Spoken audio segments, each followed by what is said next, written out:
Hi guys, welcome back to my channel. This is me Varsha Bhardwaj and if you are new to this channel तो जल्दी से जाके कर लो channel को subscribe.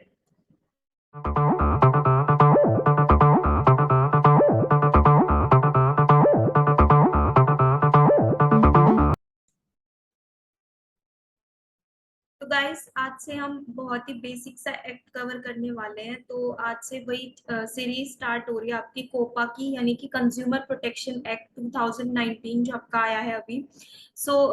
हम उसी की सीरीज स्टार्ट करेंगे। तो कंप्लीट एक्ट तो एक क्लास में कवर नहीं हो पाएगा, तो इसीलिए हम लोग डिवाइड करेंगे पार्ट में। जैसे जैसे डिवाइड करेंगे तो उसी हिसाब से आपकी क्लासेस आते जाएंगे। ओके, स्टार्ट करते हैं कंज्यूमर प्रोटेक्शन एक्ट 2019। तो बहुत बेसिक एक्ट है, जैसे कि मैंने बोला बेसिक इसलिए है कि अगर आपका दूर दूर तक लॉ बैकग्राउंड से कोई लेना देना नहीं है, बट इवन देन तभी भी आपको ये एक्ट जानना बहुत जरूरी है, क्योंकि ये एक्ट बहुत बेसिक है, रोजमर्रा की लाइफ में आपका काम आता है। क्योंकि कंज्यूमर के लिए हम सब लोगों को पता है कि हम कहीं ना कहीं कोई ना चीज खरीदते हैं, तो हम उस चीज को कंज्यूम कर रहे होते हैं। ठीक है, बहुत जनरल लेवल का एक्ट है। सबको पता होना चाहिए अपने कंज्यूमर के राइट्स क्या क्या होते हैं, अपने क्या हम लोग कहाँ अप्रोच कर सकते हैं, किस अथॉरिटी के पास जा सकते हैं अगर कोई सेलर हमारे साथ कोई ऐसी अनफेयर प्रैक्टिस करता है। तो उस चीज के बारे में हम कंज्यूमर प्रोटेक्शन एक्ट में पढ़ेंगे। जल्दी से स्टार्ट करते हैं फिर। तो गाइस फॉर आपकी कन्वीनियंस के लिए मैंने इस एक्ट को कुछ पार्ट्स में डिवाइड कर रखा है, तो हम उसी अकॉर्डिंग करेंगे। सबसे पहले बैकग्राउंड हम पढ़ते हैं किसी भी एक्ट को स्टार्ट करने से पहले कि कैसे आया, क्यों आया, क्या लॉजिक है इसके पीछे। तो मैंने बताया कि इसका फर्स्ट रीजन तो यही है, ऑब्जेक्टिव क्या था कि जो कंज्यूमर के राइट्स है, कंज्यूमर के जो इंटरेस्ट है उसको प्रोटेक्ट करना, कि भाई जो आपका उपभोक्ता है उसका गलत तरीके से एक्सप्लॉयटेशन ना हो, सेलर उसका एक्सप्लॉयटेशन ना करे। तो उसके इंटरेस्ट को प्रोटेक्ट करना ही हमारा जो मेन ऑब्जेक्टिव था इस एक्ट का था। ठीक है, कंज्यूमर प्रोटेक्शन एक्ट आपने आई थिंक रिसेंटली ये बोला होगा कि भाई मैम ये तो ना 1986 का एक्ट था, तो आप 2019 क्यों पढ़ा रहे हो? क्योंकि जो अर्लियर एक्ट था ना आपका, वो 1986 का एक्ट था। इससे पहले 2019 से पहले आपका 1986 था ये act, consumer protection act 1986। But इसकी वजह से क्या हो रहा है कि अभी जितना डिजिटलाइजेशन होता जा रहा है, ऑनलाइन मार्केटिंग का भी जो आपका ये है, जितनी भी शॉपिंग वेबसाइट्स है वो भी खुलती जा रही है, अमेजोन है, फ्लिपकार्ट है, ये सब है। तो इनका जो एरा है वो चलता जा रहा है। तो इस वजह से जो हमारा पुराना एक्ट था 1986 का, तो वो कुछ ज्यादा ही पुराना था, उसमें वो प्रोविजंस नहीं थे कि जो हमारे आज की लाइफ को सपोर्ट कर सके। आज जितनी भी डिजिटलाइजेशन हो रहा है, तो ऑनलाइन जितनी भी सर्विसेज प्रोवाइड करी जा रही है, गुड्स सेल हो रहे हैं, तो वो प्रोविजन इसमें नहीं था। तो इसमें कुछ और प्रोविजंस भी एड ऑन किए हैं। तो वो सारे एड ऑन करने के बाद हमारा आया कंज्यूमर प्रोटेक्शन एक्ट 2019। ठीक है, तो अभी फिलहाल आपका कंज्यूमर प्रोटेक्शन एक्ट 2019 फोर्स में है। ये था आपका बैकग्राउंड। मैंने बोला था कि कंज्यूमर प्रोटेक्शन एक्ट को मैंने कुछ पार्ट्स में डिवाइड कर रखा है। हमारा फर्स्ट पार्ट है डेफिनेशंस का। तो डेफिनेशंस हम लोग फर्स्ट पार्ट में कवर करेंगे। Okay, this is the first part. First lecture आपका डेफिनेशंस वाला कवर करेंगे। सेकंड में आपका कंज्यूमर राइट्स है, ये भी हम डेफिनेशन वाले में ही कवर कर लेंगे, बट ये अलग से पार्ट है क्योंकि डिफरेंट कैटेगरी है, तो इसलिए मैंने अलग रखा है इसको। नेक्स्ट जो आपका थर्ड पार्ट है वो है where to approach in case of dispute. अगर आपका कोई ना कोई डिस्प्यूट अराइज हो जाती है, कोई ना कोई ऐसी आपका इंटरेस्ट कॉन्फ्लिक्ट कर रहा है, ठीक है, तो उस केस में आप कहाँ अप्रोच करोगे, किसके पास जाओगे, कौन से जो आपकी अथॉरिटीज है किनके पास जा सकते हैं, तो वो चीज इसमें है। हम पहले डेफिनेशन वाला पार्ट कवर करेंगे, फिर कंज्यूमर राइट्स आपका डेफिनेशन में ही कवर हो जाएगा, उसके बाद अप्रोच वाला पार्ट कवर करेंगे। ठीक है, we will try to finish these two in the first. तो रिड्रेसल फोरम्स और कमीशंस जो है आपकी, वो हम लोग एक क्लास में कवर करेंगे। रिड्रेसल जो फोरम्स है और काउंसिल्स है उसको एक पार्ट में कवर करेंगे। Then authority and mediation. अब देखो मैंने बताया ना कुछ प्रोविजंस ऐसे थे जो हमारे पुराने वाले 1986 वाले में नहीं थे। तो जो आपका मीडिएशन वाला पार्ट है ना, ये पहले वाले एक्ट में नहीं था। और जो सीसीपीए है यानी कि जो अथॉरिटी है, वो भी पहले वाले पार्ट में नहीं था, वो भी अभी रिसेंटली एड ऑन हुआ है 2019 वाले पार्ट में। ठीक है, सो ये आपके नए प्रोविजंस है जो ये 1986 वाले पार्ट में नहीं थे। अथॉरिटी नहीं थी, मीडिएशन का भी कोई भी आपका पार्ट नहीं था, तो ये दोनों एड ऑन किए गए हमारे। तो पहले वाले एक्ट में सिर्फ क्या थी, फोरम्स थी और काउंसिल्स थे। सो स्टार्ट करते हैं फिर। आज वाली क्लास में हम लोगों को कवर करना है डेफिनेशन वाला पार्ट, तो बहुत ही अच्छे तरीके से कवर करेंगे विद नोट्स। तो मैंने आपको सिंप्लीफाई करने के लिए ऐसे एरो टाइप में ड्रॉ किए है ताकि कंफ्यूजन क्रिएट ना हो, क्योंकि बहुत सारी चीजें तो मर्जअप हो जाती है, इजीली रिमेम्बर नहीं होता। सो करते हैं फिर स्टार्ट ये वाला। तो सबसे पहली डेफिनेशन आपकी एडवर्टीजमेंट। एडवर्टीजमेंट क्या होता है, तो ये आपका डिफाइन है सेक्शन 2 क्लॉज 1 में, ठीक है। सेक्शन 2 क्लॉज 1 में आपका एडवर्टाइजमेंट डिफाइन है।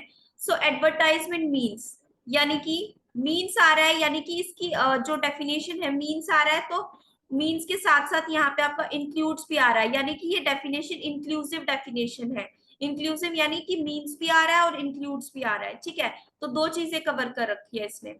तो एडवर्टाइजमेंट मीन्स, यानी कि एडवर्टाइजमेंट्स होता है कोई भी ऑडियो या फिर विजुअल पब्लिसिटी, यानी कि ऑडियो के थ्रू हम कोई पब्लिसिटी कर रहे हैं या फिर विजुअल मोड के थ्रू। ऑडियो होता है जो आपका सुन सकते हो, किसी वॉइस क्लिप होती है, या फिर कोई जैसे रेडियो होता है, रेडियो के थ्रू आप कोई पब्लिसिटी कर रहे हो तो वो ऑडियो में काउंट होगी, ठीक है। तो विजुअल पब्लिसिटी होती है, यानी कि आप देख पा रहे हो उस चीज को। देख पाने का मतलब है कि आपका टेलीविजन पे कोई आपका जो एडवर्टीजमेंट हो रहा है उसको आपका विजुअल पब्लिसिटी में काउंट कर देंगे, ठीक है। तो यानी कि ऑडियो या फिर visual publicity, you can hear that advertisement और you can see that advertisement.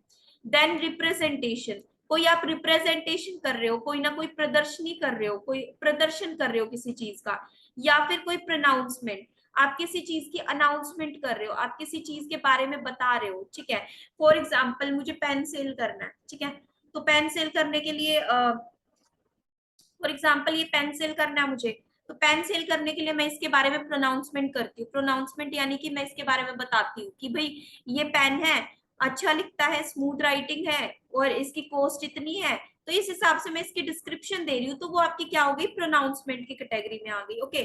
So representation हो गया कि मैं बोलूँ कि ये जो पेन है इसमें पैक्ड है, तो मैं रिप्रेजेंटेशन दे रही हूँ, प्रेजेंट कर रही हूँ उस चीज को। तो पेन को मैं प्रेजेंट करके दिखाऊंगी कि आपको ऐसा पेन मिलेगा, तो वो रिप्रेजेंटेशन हो गया, ठीक है। तो एडवर्टाइजमेंट यानी कि कोई भी ऑडियो विजुअल पब्लिसिटी, या फिर कोई रिप्रेजेंटेशन कर रहे हो आप, या फिर कोई प्रोनाउंसमेंट कर रहे हो पब्लिक को, जो किसके थ्रू करती है। अब मीन्स क्या क्या है उस चीज के, मीन्स है आपके किस मोड के थ्रू आपकी ये जो चीज पब्लिसिटी वगैरह हो रही है, या तो किसके थ्रू, लाइट के थ्रू, लाइट के थ्रू कर रहे हो, प्रोजेक्टर वगैरह है आपका, तो या फिर साउंड के थ्रू कर रहे हो। साउंड किस में आ जाएगी, ऑडियो में। आप बड़े बड़े आपने देखा होगा कि आप जब भी मार्केट में जाते हो कि कुछ ना रिक्शा वाले जैसे हो गए, तो वो माइक लेके बोलते रहते हैं कि भाई ये शॉप खुली है, नहीं ये वाली है, यहाँ पे आपको ये डिस्काउंट मिलेगा, तो ऐसे ऑफर्स बताते रहते हैं। तो वो क्या है, साउंड के थ्रू आपकी पब्लिसिटी हो गई, ओके।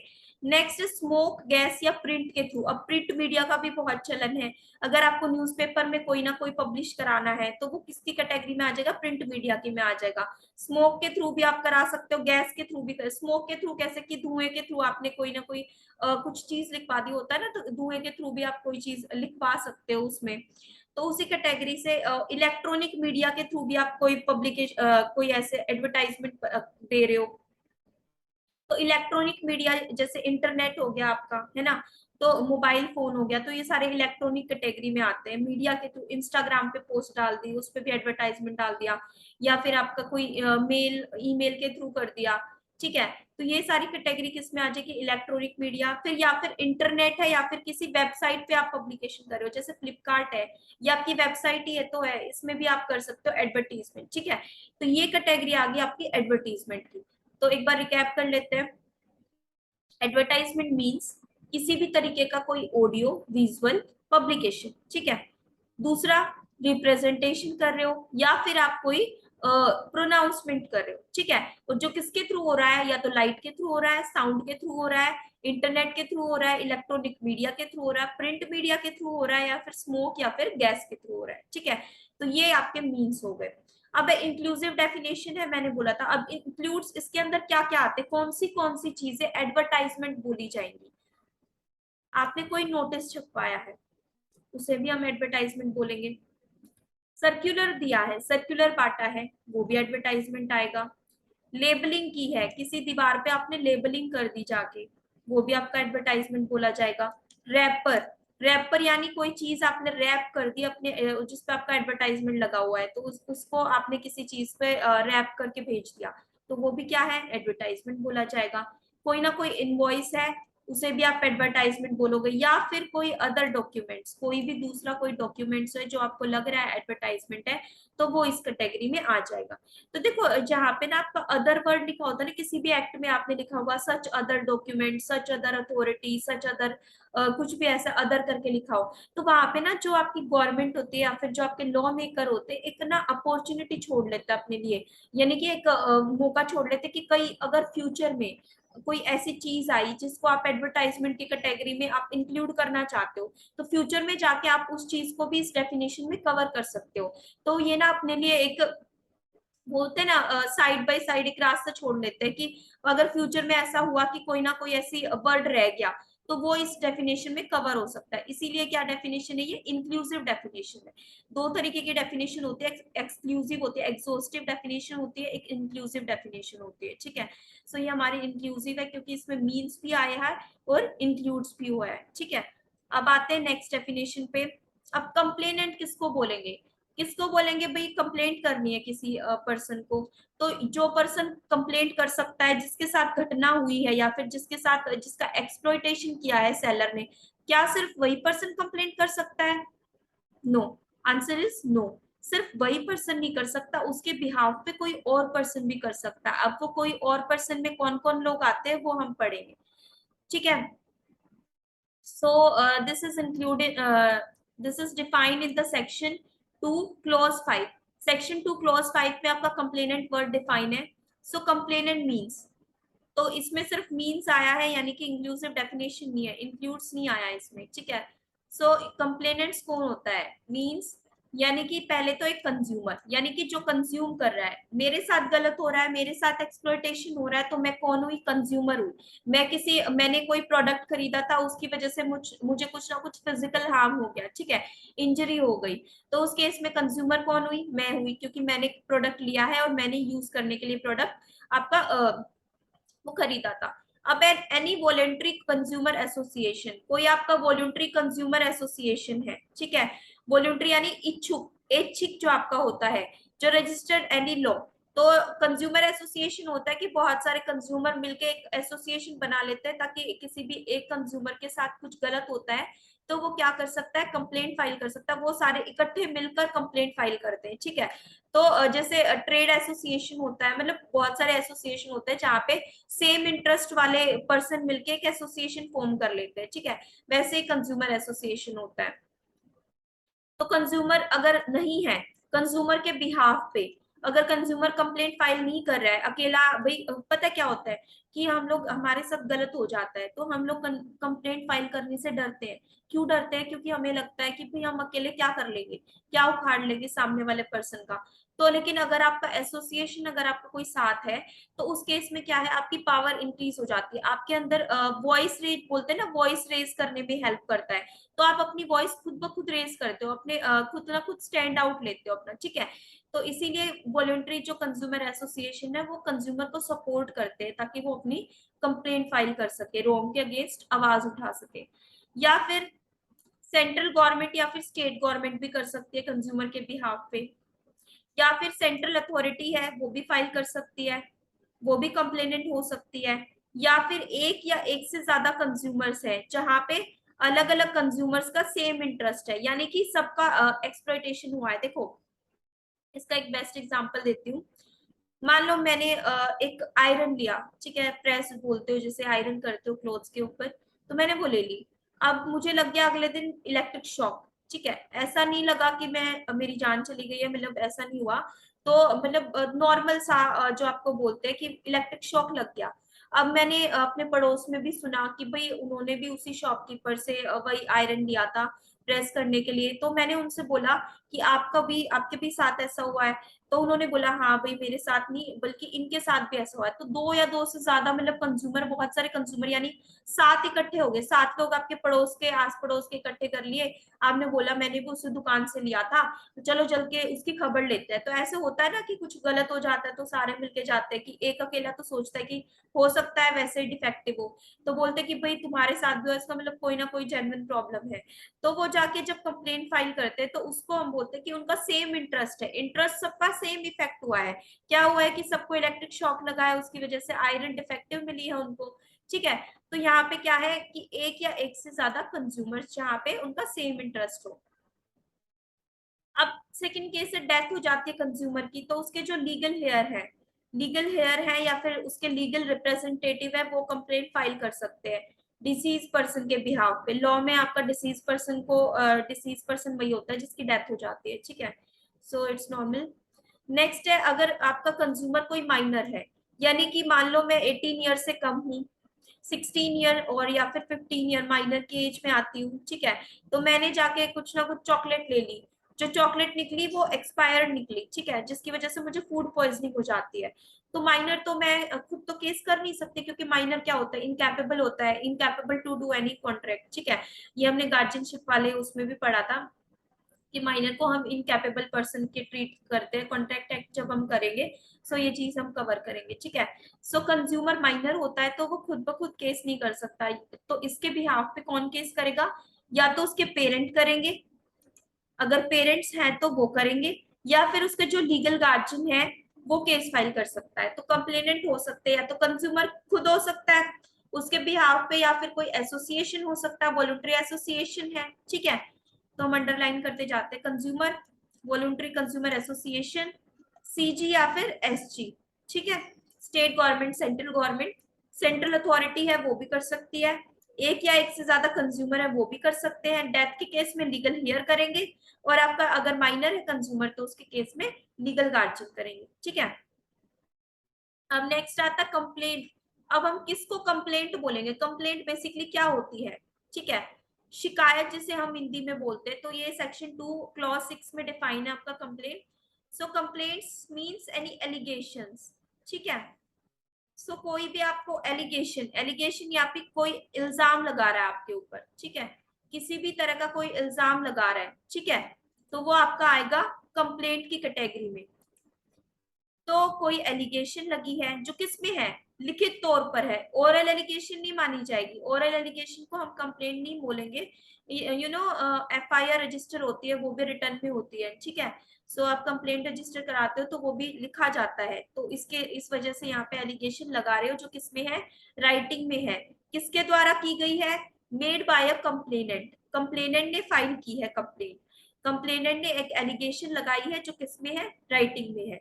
किस लिए लगाई है, क्योंकि he wants to obtain any relief, किसी रिलीफ को, रिलीफ यानी कोई ना कोई उसको बोलते हैं ना, रिलीफ का Hindi word I don't know exactly, relief यानी राहत, कोई ना कोई राहत उसको चाहिए। ठीक है, राहत किस चीज से चाहिए, provided under consumer protection act 2019, जो किसके अंडर प्रोवाइड है, कोपा के अंडर प्रोवाइडेड है आपकी। ठीक है, तो कंप्लेंट क्या होती है, कोई एलिगेशन होती है जो कौन लगाता है, कंप्लेनेंट लगाता है, और राइटिंग में होती है। ठीक है, किस लिए लगाई जाती है, ताकि वो कोई ना कोई रेमेडी डिमांड कर रहा है। ठीक है, रिलीफ डिमांड कर रहा है, जो किसके अंदर प्रोवाइडेड है, आपका कोपा के अंडर प्रोवाइडेड है। अब किसके रिगार्डिंग हो सकते हैं, इन रिलेशन टू, किसके अंडर हो सकती है कि भाई एक अनफेयर कॉन्ट्रैक्ट और अनफेयर ट्रेड प्रैक्टिस और restrictive trade practice has been adopted by a trader और सर्विस प्रोवाइडर। अब जब भी आप कोपा कर रहे हो ना, आपको दो चीज पता होनी चाहिए। Firstly I will tell you, COPA आपका दो चीजों के रिगार्डिंग होता है, गुड्स के रिगार्डिंग भी होता है, सर्विसेज के रिगार्डिंग भी होता है। तो गुड्स आपके ऑलवेज आप परचेज करते हो, परचेज या सेल्स करते हो, सॉरी सेल करते हो। ठीक है, परचेज और सेल के केस में गुड्स के रिलेशन में आता है, और सर्विसेज अगर आपकी है तो वो आप हायर करते हो ऑलवेज, वो आप परचेज नहीं करते सर्विस को, आप ऑलवेज सर्विस हायर करते हो। ठीक है, सो ये आपको पता होना चाहिए, गुड्स और सर्विसेज के रिगार्डिंग कोपा होता है। ठीक है, सो आपने अनफेयर कॉन्ट्रैक्ट या फिर कोई यूटीपी यानी अनफेयर ट्रेड प्रैक्टिस, या फिर कोई आरटीपी, यूटीपी, आरटीपी अडॉप्ट की गई है किसके द्वारा, सेलर ने या फिर कोई आपका सर्विस प्रोवाइडर है, ठीक है। सर्विस जो देता है उसको हम बोलते हैं सर्विस प्रोवाइडर, और जो सामान बेचता है, गुड्स बेचता है, उसको हम बोलते हैं ट्रेडर या फिर सेलर, ठीक है। सो ये दो चीज पता होनी चाहिए थी। सो अनफेयर ट्रेड प्रैक्टिस हुई है आपकी, और रेस्ट्रिक्टिव ट्रेड प्रैक्टिस हुई है, किसने की है, ट्रेडर ने की है और सर्विस प्रोवाइडर ने की है, तब भी आप कंप्लेंट फाइल कर सकते हो, ठीक है। कंप्लेंट अब ये बता रखा है, ग्राउंड्स बता रखे हैं अब ये कंप्लेंट के, किस किस ग्राउंड पर, किस किस बेसिस पर आप कंप्लेंट फाइल कर सकते हो। So these are the basically grounds for filing a complaint.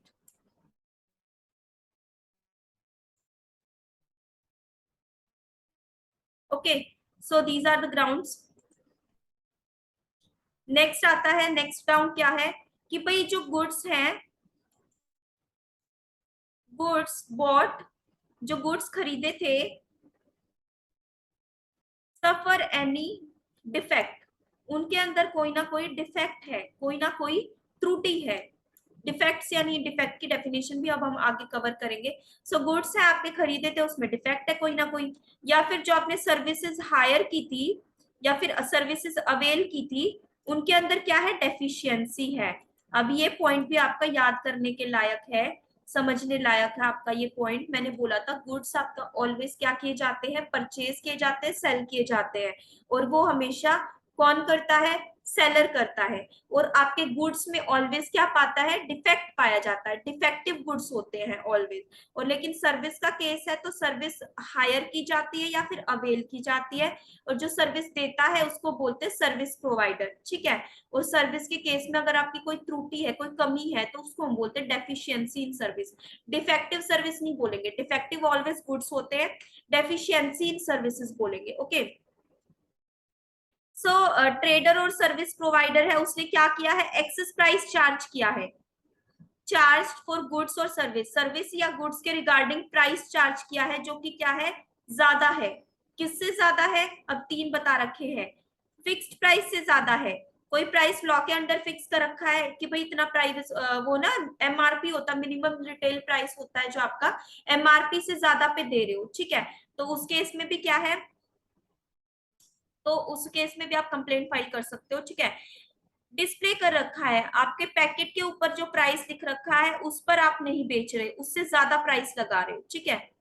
किसी भी मॉल में जाते हो, टूथपेस्ट लेते हो, टूथपेस्ट पे प्राइस लिखा होगा 50 60 ऐसे कुछ लिखा होगा, लेकिन शॉपकीपर आपसे 100 रुपीज चार्ज करा है, तो वो इस कैटेगरी में आ जाएगा कि डिस्प्लेड ऑन गुड्स, गुड्स के ऊपर जो प्राइस लिखा हुआ है उससे ज्यादा आप चार्ज कर रहे हो, ठीक है। So displayed on price list exhibited by him और अंडर एनी लॉ, तो जो प्राइस डिस्प्ले है किस पर, प्राइस लिस्ट लिखी गई है आपकी कोई ना कोई, जैसे मेन्यू लिखा होता है ना आपका, खाना रेस्टोरेंट में खाना खाने जाते हो, मेन्यू लिखा होता है कि भाई ये डिश 249 की है, ये 199 की है, ऐसे सब्जी है, चपाती इतना है, बिरयानी इतना है, तो वो जो आपकी प्राइस लिस्ट लिखी होती है उससे ज्यादा चार्ज करा है रेस्टोरेंट, तब भी आप कंप्लेंट फाइल कर सकते हो, ठीक है। एग्रीड बिटवीन द पार्टीज, मैं किसी शॉपकीपर को बोलती हूँ कि मुझे टूथपेस्ट चाहिए, वो बोलता है ठीक है मैडम मैं आपको 50 रुपीज में दे दूंगा, लेकिन जब वो बोलता है कि मतलब बिलिंग का टाइम आता है तो वो मुझसे 100 रुपीज चार्ज कर रहा है, तो भाई एग्री कर रहा है वो, उसने शुरू में एग्री किया उस चीज के लिए 50 रुपीज के लिए कि भाई 50 रुपीज में टूथपेस्ट दे देगा, लेकिन फिर भी वो मुझसे 100 रुपीज चार्ज कर रहा है, इसका मतलब क्या है कि भाई वो एग्रीड प्राइस से ज्यादा ले रहा है। तो अगर कोई भी शॉपकीपर आपका प्राइस एक्सीड करता है, किससे एक्सीड करता है, fixed under any law, law में जो प्राइस फिक्स है उससे ज्यादा ले रहा है, पैकेट के ऊपर जो आपका दिखाया गया है उससे ज्यादा ले रहा है, प्राइस लिस्ट, वो मेन्यू वाला एग्जांपल ले लेना, रेस्टोरेंट मेन्यू में प्राइस लिस्ट पे जो लिखा गया है उससे ज्यादा ले रहा है, या फिर जो पार्टीज के बीच में एग्री कर रखा है, पहले से ही एग्री कर रखा है, उससे ज्यादा प्राइस ले रहा है, तो उस केस में भी हम लोग क्या कर सकते हैं, कंप्लेंट फाइल कर सकते हैं, ठीक है। So these are the grounds for filing a complaint. I think next slide भी है, हाँ। तो ये तो पॉइंट भी है, ई और एफ पॉइंट जो आपका है। तो नेक्स्ट पॉइंट आता है, जो गुड्स बेच रहा है वो हैजर्डस है, यानी कि जो सेलर ने आपके गुड्स बेचे हैं वो लाइफ और सेफ्टी के लिए हैजर्डस है, खतरनाक है। यानी कि बीड़ी सिगरेट मैन्युफैक्चर करा है, बीड़ी सिगरेट की वजह से आपको इसका एग्जांपल ले लेते कि आप किसी रेस्टोरेंट में जाते हो, दाल ऑर्डर करी आपने, नॉर्मल दाल, दाल आपको दे दी गंदी बासी, मतलब कुछ ना कुछ छिपकली वगैरह मरी हुई इस टाइप की कुछ दे दी, तो आप क्या करोगे, वो हैजर्डस है लाइफ के लिए, सेफ्टी के लिए, तो वो गुड्स आपके क्या है, वो भी आपके सेल के लिए नहीं है, ऑफर्ड मतलब सेल की पोजीशन में नहीं है, ठीक है, सो सेलेबल पोजीशन में नहीं है, तो वो आपके ऑफर करे जा रहे हैं, तब भी आप कंप्लेंट फाइल कर सकते हो, ठीक है। अभी बता रखा है in contravention of the standard relating to safety, अगर सेफ्टी के रिगार्डिंग कोई ना कोई स्टैंडर्ड प्रिस्क्राइब कर रखे हैं कंज्यूमर प्रोटेक्शन एक्ट ने, लेकिन फिर भी हैजर्डस गुड सेल कर रहा है जो सेलर है आपका, तब भी आप कंप्लेंट फाइल कर सकते हो, जहां पर trader knows that goods offered are unsafe to public, मुझे पता है कि मैं जो गुड्स बेच रही हूँ, जो दाल बेच रही हूँ उसमें छिपकली है, लेकिन even then I am offering to the public for sale, in that case I complaint complainant can file complaint against me, ठीक है, कंज्यूमर मेरे अगेंस्ट कंप्लेंट फाइल कर सकता है, तो ये भी एक जो लॉजिकल ग्राउंड बन जाता है कंप्लेंट फाइल करने के लिए। नेक्स्ट आता है सर्विसेज ऑफर करी जा रही है, ये इसका उल्टा हो जाएगा, यहाँ पे गुड्स के केस में गुड्स था, अब यहाँ पे सर्विसेज हो जाएंगे, सर्विस ऑफर करी जा रही है वो भी क्या है, हेजर्डस है लाइफ के लिए, ठीक है, लाइफ या फिर सेफ्टी के लिए, or being offered by a person who provides any service and who knows it to be injurious to life and safety, यानी कि उसको पहले से ही पता है कि भाई वो जो सेफ सर्विस मैं ऑफर कर रहा हूँ वो खतरनाक है लाइफ के लिए, किसी भी मैं ऑफर नहीं कर सकता, तो वो मतलब खतरनाक है, इंजीरियस है, ठीक है, तो but even then he is offering that services, तो इन केसेस में क्या है कि भाई आप कंप्लेंट फाइल कर सकते हो। एक बार फिर से देख लेते हैं क्या क्या पॉइंट पढ़े हमने। कंप्लेंट क्या होती है, रिटर्न एलिगेशन होती है, जो कौन फाइल करता है, कंप्लेनेंट फाइल कर सकता है, ठीक है, किसके रिगार्डिंग, किसी रिलीफ ऑब्टेन करने के लिए, हम कंप्लेंट क्यों फाइल करते हैं, ताकि हम कोई ना कोई क्या ऑब्टेन कर सके, रिलीफ ऑब्टेन कर सके, कोई ना कोई रिलीफ यानी कोई ना कोई राहत, यानी कोई ना कोई जिसको हम बोलते हैं कि मतलब क्षतिपूर्ति, कोई लॉस हुआ है, हार्म हुई है, तो सेलर क्या सेलर से क्या डिमांड कर सके, उसके अगेंस्ट रिलीफ डिमांड कर सके। तो ग्राउंड्स क्या क्या थे, यूटीपी हुई है, आरटीपी हुई है, यूटीपी और आरटीपी प्रैक्टिस कर रहा है कौन, सेलर कर रहा है, किसके रिगार्डिंग, और गुड्स जो आपके हैं, गुड्स के अंदर डिफेक्ट है, सर्विस हायर की है उनके अंदर डेफिशिएंसी है, प्राइस एक्सेस चार्ज कर रहा है सेलर आपसे, जितना दिखाया गया है, जितना लॉ के अंडर प्रेस्क्राइब है उससे ज्यादा प्राइस चार्ज कर रहे हैं, गुड्स आपके है hazardous to life and safety, और सर्विसेज जो वो कर रहा है वो भी हैजार्डस और लाइफ टू सेफ्टी, और दोनों पॉइंट्स में एक चीज कॉमन है, सेलर पहले से ही जानता है, सर्विस प्रोवाइडर पहले से ही जानता है कि ये जो मैं ऑफर कर रहा हूँ ये हैजार्डस है, इंजीरियस है, ठीक है, तो इन केसेस में क्या है, आप कंप्लेंट फाइल कर सकते हो, ठीक है। अब नेक्स्ट आते हैं कंज्यूमर कौन होता है। अब कंज्यूमर वैसे तो कई एक्ट में डिफाइन है आपका, कंज्यूमर आपका कंपटीशन एक्ट में भी डिफाइन कर रखा है आई थिंक, सो इस एक्ट में डिफाइन है आपका कंज्यूमर मीन्स, कंज्यूमर मीन्स यानी कि एक पर्सन जो क्या करता है, या तो करता है गुड्स, बाय गुड्स खरीदता है, ठीक है, या फिर क्या करता है, सर्विसेज अवेल करता है, हायर या अवेल सर्विसेज, या तो वो गुड्स खरीद रहा है कोई ना कोई, या फिर वो सर्विसेज अवेल कर रहा है, ठीक है, तो उसको हम बोलेंगे कंज्यूमर। अब किसके लिए, अब नेक्स्ट चीज आती है, नेक्स्ट पॉइंट इन दोनों में कॉमन कॉमन से है, तो मैं बताती हूँ किसके लिए, कंसिडरेशन के, कंसिडरेशन पे करा, फ्री में अगर आप कोई गुड्स खरीद रहे हो you are not a consumer, free में आप कोई सर्विस अवेल कर रहे हो even then you are not a consumer, उसके बदले आपने कोई ना कोई प्राइस पे किया है, कोई ना कोई कंसिडरेशन दिया है, तब जाके आप कंज्यूमर कहलाए जाओगे। अब कंसिडरेशन या तो क्या हो सकता है कि भाई आपने तुरंत पे कर दिया, उसी टाइम चीजें खरीदी, उसी टाइम पैसे पे कर दिए, दैट इज पेड। प्रॉमिस कर रहे हो आप कि भाई मैं आज ले जा रहा हूँ कल मैं आपको दे दूंगा, वो बोलते हैं ना बिल में लिख लेना, कई हिसाब होता है किसी शॉपकीपर के पास, तो बोल रहे मैं कल परसों आके दे जाऊंगा, ठीक है, वो प्रॉमिस होता है। पार्टली पेड, 100 रुपए की चीज ली, 50 पे कर दिए, बोले 50 में कल आता जाता दे जाऊंगा, ठीक है, तो ये क्या है, पार्टली पेड। अब पार्टली प्रोमिस भी इसका उल्टा हो जाएगा, पार्टली मतलब आधा पे कर दिया और आधा प्रोमिस कर रखा है, तो ये सेम एग्जांपल हो जाएगा, ठीक है, या फिर कोई डेफर्ड पेमेंट है, तो इनको हम बोलते हैं कंसिडरेशन की कैटेगरी। कंसिडरेशन आपका पेड भी हो सकता है, तुरंत पे कर दिया, प्रॉमिस कर दिया, पार्टली पेड है या फिर पार्टली प्रॉमिस्ड है, ठीक है, सो ये चीज आपकी सेम है, यहाँ पे भी सर्विस के केस में भी आप सर्विस अवेल कर रहे हो कंसिडरेशन के लिए कंसिडरेशन देकर जो पेड कर रखा है या प्रोमिस कर रखा है या पार्टली पेड है, आधा पेड है और आधा प्रोमिस है, ठीक है। सो इंक्लूसिव डेफिनेशन है, मीन्स भी आ गया है यहाँ पे। और अब इंक्लूसिव डेफिनेशन, अब कौन कौन लोग कंज्यूमर के केस में इंक्लूड होंगे? Any user of such goods, कोई भी ऐसा पर्सन, देखो इसका मैं एग्जांपल देती हूँ आपको बेस्ट, कि मैंने ना क्या किया, मैंने एक बाइक खरीदी, ठीक है। तो बाइक खरीदी मैंने, मेरी फ्रेंड आके बोलती है कि तू ना मेरे को ना एक दिन के लिए बाइक दे दे, ठीक है। तो मैंने बोला चल ठीक है ले जा तू एक दिन के लिए। तो अब उसको भी हम कंज्यूमर बोलेंगे, क्यों बोलेंगे? क्योंकि कंज्यूमर वो पर्सन नहीं होता जो कंज्यूम करता है खुद से गुड्स को या फिर कोई सर्विस हायर करता है। वो पर्सन भी होता है जो ओरिजिनल जो कंज्यूमर है उसके अप्रूवल से, उसकी परमिशन से उसकी चीज को यूज करता है, ठीक है। उस गुड्स को यूज कर रहा है या फिर उस सर्विसेज को हायर कर रहा है, किसकी परमिशन से? ओरिजिनल बायर है, ओरिजिनल जो आपका कंज्यूमर है उसकी परमिशन से। तो यहाँ पे उसको भी हम कंज्यूमर की कैटेगरी में इंक्लूड करेंगे। So includes any user of such goods when such use is made with the approval of such person, ठीक है। इसमें भी ऐसे ही है, कोई भी आपका पर्सन है सर्विसेज हायर कर रहा है with the approval of mention person, यानी कि कंज्यूमर जो ओरिजिनल कंज्यूमर है उसके अप्रूवल के बाद वो आपकी सर्विसेज को हायर कर रहा है, ठीक है। तो ये भी, उसको भी हम क्या बोलेंगे? कंज्यूमर बोलेंगे। तो टोटल मिला के डेफिनेशन में बता देती हूँ, कंज्यूमर कौन होता है? एक पर्सन होता है, या तो वो गुड्स खरीदता है या फिर वो सर्विसेज को अवेल करता है। किसके लिए? कंसिडरेशन के लिए। कंसिडरेशन या तो आप तभी पे कर रहे हो या फिर आप प्रॉमिस कर रहे हो पे करने के लिए, पार्टली पे कर रहे हो या फिर पार्टली प्रॉमिस कर रहे हो।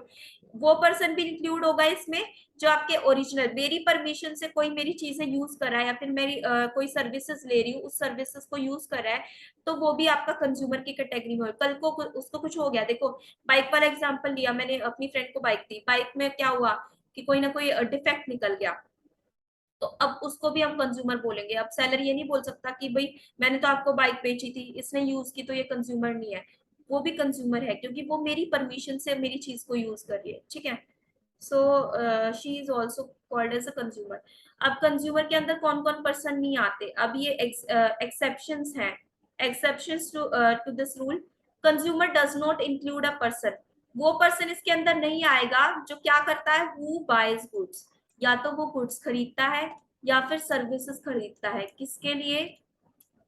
कमर्शियल पर्पस के लिए। यानी कि वो कंजम्पशन के लिए गुड्स नहीं खरीद रहा, कंजम्पशन के लिए सर्विस अवेल नहीं कर रहा, वो किस लिए कर रहा है? कमर्शियल पर्पस के लिए कर रहा है, यानी कि उस गुड्स को लेके वो दोबारा बेच सके, कुछ ना कुछ उससे मनी जनरेट कर सके। कमर्शियल पर्पस होता है कि वो उससे मनी जनरेट कर रहा है, वो उसकी आमतौर की लिवलीहुड को चलाने के लिए नहीं है, यानी कि वो उससे मनी जनरेट करना चाह रहा है, तो उसको कमर्शियल पर्पस काउंट करेंगे। सो कमर्शियल पर्पस कौन से नहीं होंगे? डज नॉट इंक्लूड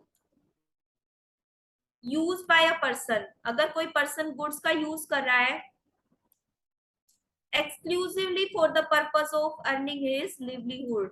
सिर्फ देखो आपने देखा होगा रेडी वाले होते हैं, रेडी वाले क्या करते हैं? फ्रूट्स लेते हैं या फिर रेडी खरीद लेते हैं, वो जो होता है ना उनका रेडी टाइप सा जिसके ऊपर फ्रूट्स रखे होते हैं, अगर वो रेडी खरीद रहे हैं तो उसको हम कंज्यूमर ही मानेंगे। क्यों मानेंगे?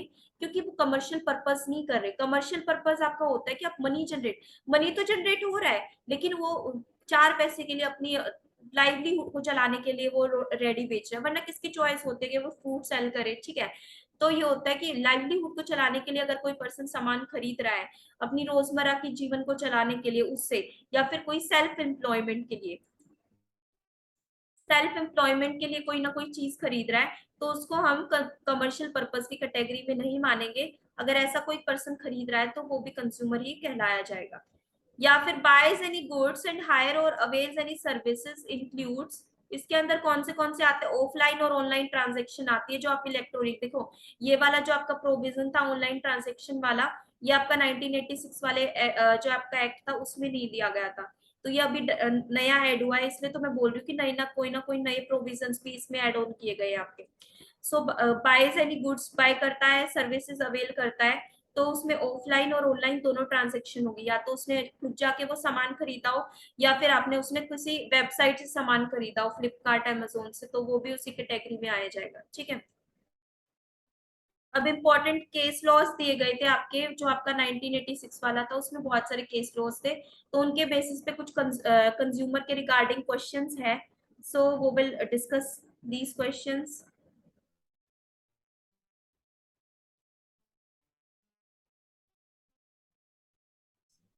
So the first question is whether a person purchasing the machine is a consumer. अगर कोई पर्सन मशीन परचेज कर रहा है, ठीक है, तो वो क्या कंज्यूमर कहलाया जाएगा? देखो, मैंने बताया कंज्यूमर वो होता है जो गुड्स और सर्विसेज को अवेल करता है, किसके लिए? अपने लिवलीहुड को चलाने के लिए या फिर कंजम्पशन के लिए, वो नहीं होगा जो कमर्शियल पर्पज के लिए. तो अब यहाँ पे दो केसेस आते हैं. अगर कोई पर्सन परचेज कर रहा है मशीन को टू ऑपरेट हिमसेल्फ, खुद ब खुद ऑपरेट करने के लिए, यानी कि खुद ऑपरेट कर रहा है, मैंने मशीन खरीदी, मैं खुद ब खुद चला रही हूँ उस मशीन को, और किसके लिए? अर्निंग हिज लिवलीहुड, यानी कि अपने लिवलीहुड को चलाने के लिए खरीद रहा है, तो उसको हम बोलेंगे कंज्यूमर. तो वहां पे वो कंज्यूमर है, लिवलीहुड को चलाने के लिए खरीद रहा है, खुद ब खुद ऑपरेट कर रहा है, कंज्यूमर है. ठीक है. लेकिन अगर वो person to assistance of the one or two person, भाई बड़ी मशीन है, मेरे अकेले की बस की नहीं है कि वो मैं अकेले उस मशीन को ऑपरेट कर सकूं, तो क्या करूंगी? मैं दो या दो पर्सन की हेल्प ले लूंगी. तो अगर मैं दो या दो पर्सन की असिस्टेंस ले रही हूँ, ठीक है, उस मशीन को ऑपरेट करने के लिए, तब भी मैं कंज्यूमर कहलाई जाऊंगी. Even then I will be a consumer. ठीक है. अब नेक्स्ट है, अगर वो पर्सन मशीन परचेज कर रहा है, ठीक है, मशीन परचेज करी और अपॉइंट किए उसने दूसरे person exclusively to operate the machine, यानी कि सिर्फ और सिर्फ उस मशीन को ऑपरेट करने के लिए उसने कोई और पर्सन हायर किए हैं. लिवलीहुड को चलाना उसका मोटिव है ही नहीं, उसका मोटिव है उस मशीन को ऑपरेट करना और क्या करना? मनी जनरेट करना. यानी कि कमर्शियल पर्पस आ रहा है यहाँ पे. आप दूसरे पर्सन को कब हायर करोगे? तब दूसरे पर्सन को तभी हायर करोगे ना जब अपना कोई मॉनिटरी, आपका जो बेनिफिट है उसमें कोई ना कोई उस चीज में, मशीन के पीछे, तो तभी आप हायर करते हो, मॉनेटरी बेनिफिट है, यानी कि आप कोई ना कोई कमर्शियल पर्पस के लिए ले रहे हो. ठीक है. So he will not be a consumer, तो उसको हम कंज्यूमर नहीं बोलेंगे. ठीक है. सो इस केस में क्या है? कंज्यूमर है. इसमें भी क्या है? कंज्यूमर है. बट इस केस में क्या है? कंज्यूमर नहीं है, क्योंकि वो क्या कर रहा है? असिस्टेंस ले रहा है दूसरे लोगों की, सिर्फ और सिर्फ उस मशीन को ऑपरेट करने के लिए, जो कि क्या डिनोट करे कि कमर्शियल पर्पस है. Whether a person purchasing the machine for tiling land or and letting out during the idle time a consumer. एक कोई पर्सन है, वो मशीन परचेज कर रहा है लैंड को टिलिंग करने के लिए, टिलिंग लैंड, लेटिंग आउट ड्यूरिंग आइडल टाइम, और उसको छोड़ देने के लिए, तो क्या वो कंज्यूमर है? जैसे अब ये बोला कि भाई ट्रैक्टर परचेज किया उसने, मशीन का तो यही एग्जांपल होगा ना टिलिंग लैंड के लिए. ट्रैक्टर परचेज किया उसने to till the land, land को टिल करने के लिए, वो जो होता है ना जोतना, खेत जोतते हैं हम, तो of the purchase and let out on hire during the idle time to till the lands of others. तो यहाँ पे क्या है? हायर पे दे देता है उस टाइम पे उसको, लैंड को दूसरे पर्सन को. ठीक है. हायर बेस पे होते हैं ना, हायरिंग पे दे देता है. ठीक है. तो इसको हम बोलेंगे would not amount to commercial use. तो ये कमर्शियल यूज नहीं है, क्योंकि उसने अपने खुद के खेत को जोतने के लिए ट्रैक्टर खरीदा है, तो ये क्या है? उसकी लिवलीहुड में भी आता है और कंजप्शन में भी आता है, तो इस पर्सन को हम बोलेंगे कि भाई ये कंज्यूमर है. he will be a consumer. अब आता है, कोई विधवा है डिसीज पॉलिसी होल्डर की, क्या वो कंज्यूमर कहलाई जाएगी? पॉलिसी ले रखी है उसके पति ने, ठीक है, वो मर जाता है, तो उसकी जो विधवा है, तो उसको हम कंज्यूमर बोलेंगे या नहीं बोलेंगे? ठीक है. तो कंज्यूमर के अंदर बेनिफिशियरी वर्ड आता है. कंज्यूमर देखो, go to the definition of the consumer. यहाँ पे बेनिफिशियरी वर्ड आ रहा होगा, आई थिंक ये रहा. This is the beneficiary, beneficiary of services. तो यहाँ पे जो आपका विडो है, ये बेनिफिशियरी की कैटेगरी में आती है, यानी कि बेनिफिट तो मिल ही रहा है उसको, उसके पति ने जो पॉलिसी ले रखी है हस्बैंड ने, तो वो क्या है? बेनिफिट उसको मिले, तो इस वजह से ही तो है. तो beneficiary of service other than the person who hire the service for consideration. उस पर्सन के अलावा जो उस सर्विस को हायर करता है, किसने हायर की थी सर्विस? हस्बैंड ने. ठीक है. हस्बैंड मर गया, बचा कौन? उसकी विडो बची, तो विडो क्या है इस केस में, बेनिफिशियरी है, ठीक है। सो विडो इज द बेनिफिशियरी, और विडो यहाँ पे क्या होगी, कंज्यूमर कहलाई जाएगी, क्योंकि वो क्या है, बेनिफिशियरी, और कंज्यूमर की डेफिनेशन किसको कवर कर रही है, बेनिफिशियरी को भी कवर कर रही है, ठीक है।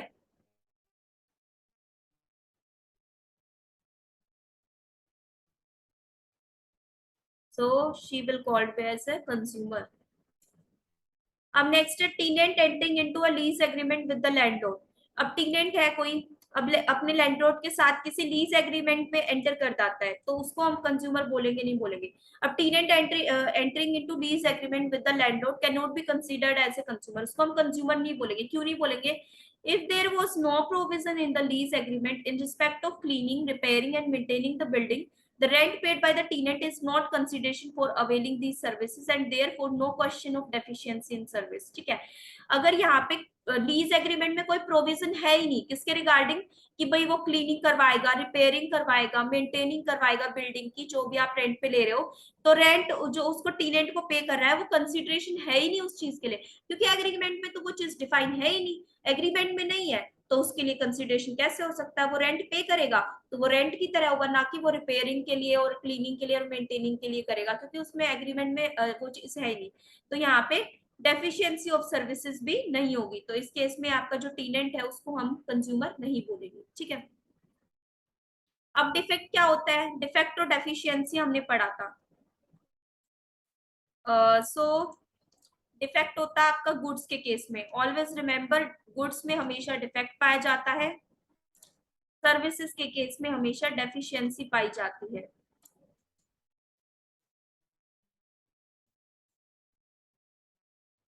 डिफेक्ट मींस यानी कि डिफेक्ट होता है कोई ना कोई फॉल्ट, कोई फॉल्ट मिलता है आपको उस चीज में, कोई ना कोई इम्परफेक्शन, इम्परफेक्शन मिलती है, मतलब चीज परफेक्ट नहीं है, या तो कोई तार वार टूटा हुआ इलेक्ट्रॉनिक आइटम है, या फिर ना कोई फिजिकल इंजरी है, ठीक है।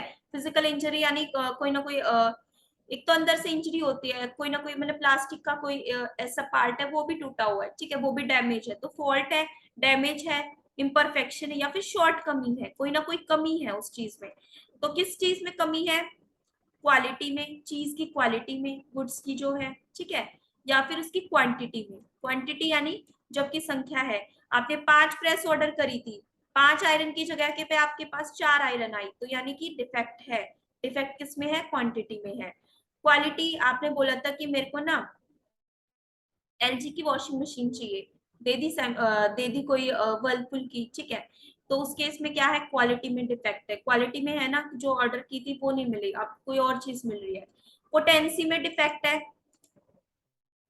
प्योरिटी में डिफेक्ट है, प्योर नहीं है वो चीज, जो चीज आपने मंगाई थी वो है ही नहीं उस चीज में, आपने मान लो सैंपल के अकॉर्डिंग मंगाई थी कोई चीज, सैंपल से मैच होनी चाहिए, आपने किसी चीज का सैंपल दिखाया था सेलर को कि भाई मुझे ना इस क्वालिटी के गेहूं चाहिए, लेकिन उसने किसी और क्वालिटी के ला दिए, तो वो क्या है, प्योरिटी में कोई ना कोई डिफेक्ट है, स्टैंडर्ड में डिफेक्ट है, कोई ना कोई स्टैंडर्ड प्रेस्क्राइब कर रखा है लॉ में, तो लेकिन उसको मेंटेन नहीं किया सेलर ने, ठीक है, तो वो स्टैंडर्ड मेंटेन नहीं कर पाया, तो उस केस में भी क्या है, डिफेक्ट हो सकता है, ठीक है। और ये किसके रिगार्डिंग होगा, in relation to any goods or product, ठीक है।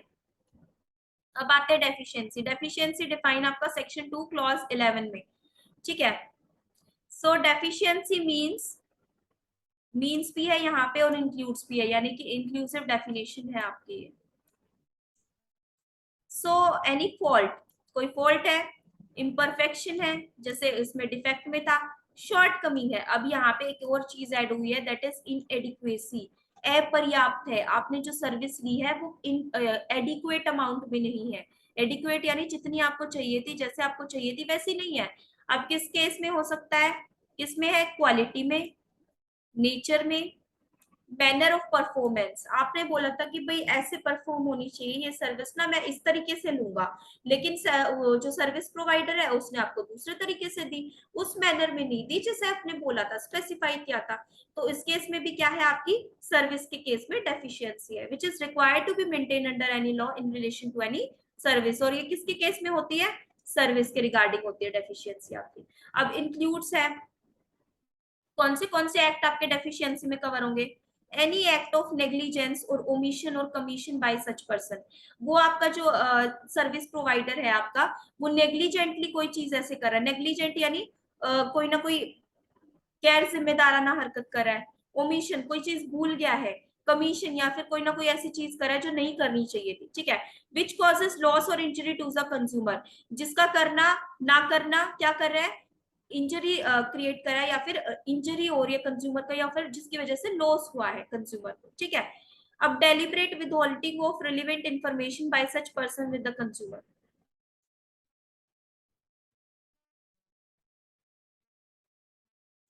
अब देखो, मान लो मैंने किसी सैलून से या फिर आप मान के चलो किसी पार्लर से सर्विस ली है, ठीक है। तो उनको पता है कि मैंने उनको बता दिया कि मुझे ना इस चीज से, केमिकल से एलर्जी है, तो आप इसको मतलब दूर रखना। तो उन्होंने जानबूझ के मुझसे ये बात छिपाई कि इसके अंदर वो चीज है। जैसे मैं स्पा कराने गई तो मुझे एलर्जी थी यानी कि स्मेल वगैरह से, तो मैं उनको बोलती हूँ कि मुझे एलर्जी है, मैंने पहले ही स्पेसिफाई कर दिया, लेकिन उनको पता था कि इसमें वो चीज है कि जिससे मेरे को एलर्जी है, but even then they are providing service. तो उस केस में भी क्या है, डेफिशिएंसी मानी जाएगी, क्योंकि वो डेलिब्रेट है, उन्होंने जानबूझ के ऐसा किया है, ठीक है। So I hope this deficiency is also clear to you. अब मिसलीडिंग एडवर्टीजमेंट क्या होता है? मिसलीडिंग एडवर्टीजमेंट, मिसलीड यानी जो आपको गुमराह कर रहे हो, वो advertisement. So misleading advertisement means an advertisement, वो एडवर्टाइजमेंट विच फाल्सली डिस्क्राइब्स प्रोडक्ट, जो आपके सर्विस को या प्रोवाइड को गलत तरीके से डिस्क्राइब कर रहे हो। आप ये फेयर एंड लवली का एड आपने देखा होगा कि भाई 2 दिन के कुछ ना कुछ ऐसी क्रीम्स आती है, फेयरनेस क्रीम आती है, 2 दिन के अंदर अंदर पर्सन को गोरा बना देगी, फेयर कर देगी बिल्कुल। तो वो क्या है, फाल्स डिस्क्राइब करा आपके प्रोडक्ट को कि भाई एक्चुअल में ऐसा नहीं है, but even then you are misleading your consumers, ठीक है। अब भरोसा करके कंज्यूमर ले लेते हैं गोरा होने के चक्कर में, और गोरा नहीं होते फिर, ठीक है। तो वो क्या है, मिसलीडिंग एडवर्टाइजमेंट आ जाएगा। gives a false guarantee to mislead the consumer as to the nature, substance and quantity or quality of such product or service। आप उस केस में false guarantee दे रहे हो, आप दावा कर रहे हो कि भाई 2 दिन के अंदर अंदर आपका ये एग्जांपल ले लेते हैं, आई थिंक स्टिंग वाला एग्जांपल ले लेते हैं। स्टिंग आप पीते हो, तो उसमें जो ऐड होता है वो बहुत बकवास सा ऐड दिखाते हैं आपको कि भाई यहाँ पे सीडीओ वाला ऐड दिखाते हैं, वो लड़की वहां होती है और 1 मिनट में स्टिंग पीते ही वो इतनी एनर्जी आ जाती है, बिना लिफ्ट के ऊपर पहुंचा देता है उस लड़की को, ठीक है। तो वो क्या है, फॉल्स गारंटी दे रहे हैं कि इतनी एनर्जी आ जाती है। तो उस केस में ये भी क्या है, मिसलीडिंग एडवर्टीजमेंट है, जो कंज्यूमर को एक्चुअली में मिसलीड कर रहा है। एक वो गोरिल्ला वाला एग्जांपल भी आता है, वो गोरिल्ला सेल्फी लेनी होती है, तो आई थिंक वो सलमान खान वाला एग्जाम एडवर्टीजमेंट है कोई, तो सेल्फी लेनी होती है गोरिल्ला के साथ, ठीक है। तो उस केस में वो स्टिंग पीने से वो जाता है, तो छत पे पहुंच के गोरिल्ला के साथ सेल्फी, तो वो भी क्या है, मिसलीडिंग एडवर्टाइजमेंट, क्योंकि फॉल्स गारंटी दे रहे हैं, ये मिसलीड कर रहे हैं कंज्यूमर को, ऐसा हो सकता है, ठीक है। बट एक्चुअल में सबको पता है नहीं हो सकता। conveys an express or implied representation which if made by the manufacturer or seller or service provider thereof would constitute an unfair trade practice। एक ऐसा मैसेज दे रहे हैं, ऐसी रिप्रेजेंटेशन दे रहे हैं किसको, मैन्युफैक्चरर और सेलर और सर्विस प्रोवाइडर, विड कंस्टिट्यूट अनफेयर ट्रेड प्रैक्टिस। अगर वो ऐसा करते हैं तो वो क्या मानी जाएगी, अनफेयर ट्रेड प्रैक्टिस मानी जाएगी, ठीक है। सो डेलिबरेटली कंसील्स इंपॉर्टेंट इंफॉर्मेशन, तो जानबूझ के कोई ना कोई ऐसी बात छिपा रहे हैं, ठीक है। तो जानबूझ के कोई बात बतानी थी आपको, फॉर एग्जांपल मैंने वो पार्लर वाला ऐड दिया, तो उनको पता है मुझे इस चीज से एलर्जी है, they know it very well, but even then they are concealing that information that this product contains such and such chemicals which create which is injurious to me or hazardous to me, है ना। तो ये क्या है, deliberately concealing हो गया।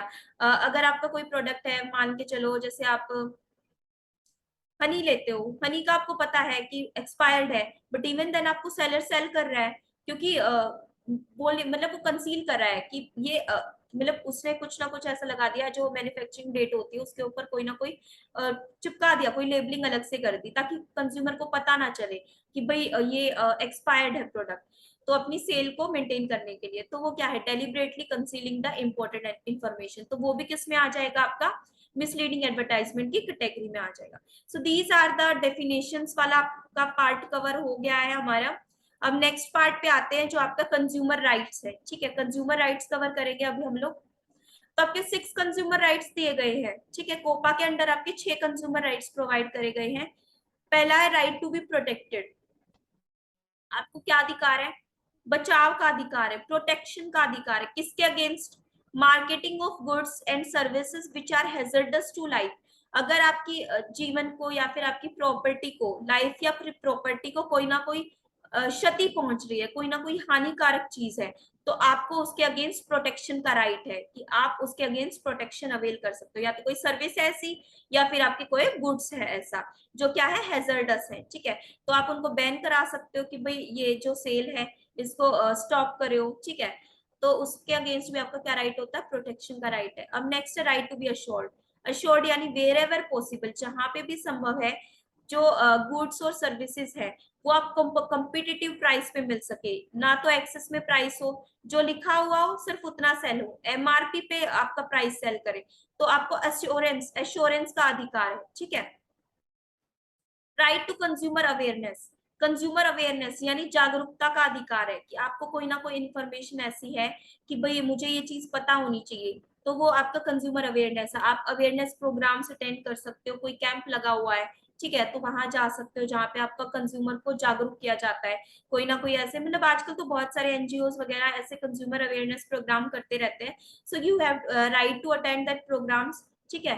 तो आप अवेयरनेस ले सकते हो वहां जाके, कोई ना कोई ऐसी एक्ट है, पढ़ना है, कोई ना कोई ऐसी इंफॉर्मेशन चाहिए तो आपको ले सकते हो। So that is the right of consumer awareness. Next है रिड्रेसल।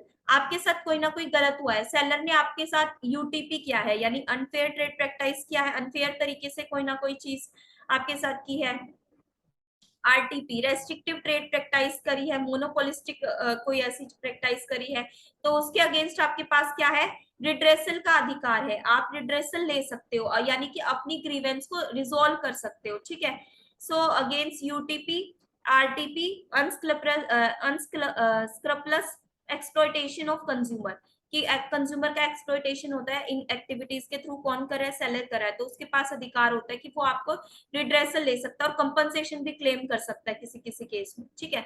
अब रिड्रेसल आपका क्या होगा? कोई प्रोडक्ट है या तो वो रिप्लेस करवा देगा सेलर से, ठीक है, या फिर वो आपको वापस कर देगा, या फिर वो सेल बंद करा देगा। अगर हैजर्डस है तो गवर्नमेंट क्या करेगी उसको, मतलब सेल स्टॉपिंग सेल, तो सेल बंद करवा देगी उसकी, ठीक है। सो नेक्स्ट है राइट टू बी हर्ड। सुनवाई का अधिकार है। to be assured that consumer interest will receive due consideration for appropriate forums। अब अलग अलग जो ये काउंसिल्स है, कमीशंस है, फोरम्स है, ये किस लिए है? ताकि आपको आपकी सुनवाई हो सके। आप कंज्यूमर है, आपके साथ गलत हुआ है, आपको पता है, तो आप वहां पे जाओगे तो आपकी सुनवाई होगी, आपको को हर कोई सुनेगा, ठीक है। तो वो क्या है? आपका सुनने का अधिकार है, सुनवाई का अधिकार है। आपके साथ कोई गलत होता है तो आप अप्रोच कर सकते हो, ठीक है, कोई ना कोई अप्रोप्रिएट अथॉरिटी के पास जा सकते हो, फोरम्स में जा सकते हो। नेक्स्ट है right to be inform. Informed का अधिकार है कि आपको जानना जरूरी है कि सेलर के अगर कोई चीज बेच रहा है, कोई ना कोई हैजर्डस है, तो आपको इन्फॉर्मेशन होनी चाहिए उस चीज की, तो वो अधिकार है, आप उससे डिमांड कर सकते हो ये चीज कैसे है, ये चीज कहाँ है, क्यों है, कैसे यूज होगी, तो वो आपको अधिकार होता है। अबाउट द क्वालिटी, क्वालिटी के रिगार्डिंग भी आप चेक कर सकते हो, 100 बार इन्वेस्टिगेट कर सकते हो उस चीज को। आपने एक और पॉइंट आएगा इसमें, आई थिंक आपका वो सेल्स ऑफ गुड्स एक्ट में आता है, कैविएट टेम्पटर का प्रिंसिपल होता है। कैविएट टेम्पटर आपका कंज्यूमर में पहले भी था। कैविएट टेम्पटर क्या बोलता है आपका, कि भाई let the buyer beware. अगर आपके साथ बायर के साथ गलत होता है कुछ ना कुछ, तो पहली जिम्मेदारी आपकी बायर की होती है कि भाई उसने जांच परख के कोई चीज क्यों नहीं ली। उसके अंडर आपके कुछ पॉइंट्स दे रखे हैं। अगर आप कोई सामान खरीदते हो, आप रिसिप्ट लेना जरूरी है, रिसिप्ट नहीं लेते वो आपकी खुद की वो है, ठीक है, उसके लिए सेलर जिम्मेदार नहीं होगा। अगर आप आंखें बंद करके भरोसा करके कोई चीज ले रहे हो, आपके सामने पड़ा है, डिफेक्ट है, दो टाइप के डिफेक्ट होते हैं आपके। एक तो जो आप देख सकते हो नॉर्मली, ठीक है, और एक आप जो नॉर्मली नहीं देख सकते, नॉर्मल आई साइट से आप चेक नहीं कर सकते, ठीक है। कोई खिलौना है उसके अंदर कोई डिफेक्ट है, आप नहीं देख सकते। बाहर से कोई डिफेक्ट है, कोई कुछ चीज टूटी फूटी है, वो आप देख सकते हो, ठीक है। तो लेटरल डिफेक्ट होता है और बायलेटरल कुछ ऐसे डिफेक्ट्स होते हैं, ठीक है। मतलब सेम ही होता है, कुछ देख सकते हो और कुछ नहीं देख सकते हो, ठीक है। तो जो आप आसानी से देख सकते हो वो कैम्पियर टेम्पटर के प्रिंसिपल में अप्लाई हो जाते हैं कि भाई आप आसानी से चेक कर सकते थे इस चीज को, क्वालिटी को भी चेक कर सकते थे, क्वांटिटी को आपको दिखाई दे रहा था सामने से, but even then you are purchasing that thing और availing that services, then it's not the fault of the seller, it's the fault of the buyer. ठीक है, सो सबसे पहली बात बोली गई है राइट्स में भी कि let the buyer beware, buyer को पहले जागरूक होना पड़ेगा। ठीक है, तो क्वालिटी चेक कर सकता है, क्वांटिटी चेक कर सकता है, potency, purity, standard and price of the goods और services as to protect the consumer against the unfair trade practice, ताकि वो अनफेयर ट्रेड प्रैक्टिसेस को, अब आंखें बंद करके कोई सामान ले रहा है तो उस केस में कोई कुछ नहीं कर सकता। ठीक है, so these are the consumer rights. अब काउंसिल वाला पार्ट हम लोग नेक्स्ट क्लास में कवर करेंगे। That's all for today, we will meet in the another session with the COPA consumer protection act. तो अगली जो पार्ट्स रहते हैं वो हम स्टार्ट करेंगे। So thanks for watching this video, thank you so much.